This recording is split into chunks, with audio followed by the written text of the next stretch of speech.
Which one is better, Naruto's manga or its anime? I don't have much stake in this personally, but the people who have seen both tend to agree that Naruto's manga is better than its anime. The difference isn't too bad, you can get away with either, but reading is usually considered the better experience. For one thing, Naruto is probably the most famous example of a filler-drenched 2000s anime. These non-canon, mostly pointless episodes take up a full 40% of the series. It's bad. That filler often comes in really awkward spots too. At one point, the war arc's momentum is absolutely assassinated for the sake of a pointless flashback. We can talk about the valid reasons for filler another time, but either way, you shouldn't have to skip almost half of an anime's episodes because no one had heard of a season. Furthermore, the anime's animation and its overall visual quality can be janky as hell. There's a reason you find so many don't pause memes. There are just a ton of weird animation mistakes and smear frames that don't read very well, especially near the beginning.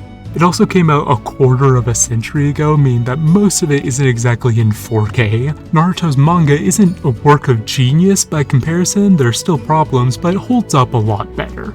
The lack of filler really helps the pacing stay together, and there's much more clarity and expression in the artwork. Kishimoto and his team are especially good at dynamic action poses and huge complex designs. Let me tell you, when these artists decide to draw a city, they draw a fucking city. The entire thing is also officially colored, so you don't have to wade through 700 chapters of monochrome if you don't want to. Let me be clear, none of these benefits and losses are life-changing. Filler lists exist, and the animation is actually pretty good, at least for a weekly release from the 2000s. There are some series where I always recommend one over the other, but in Naruto's case, you can watch the anime or read the manga, it doesn't really matter.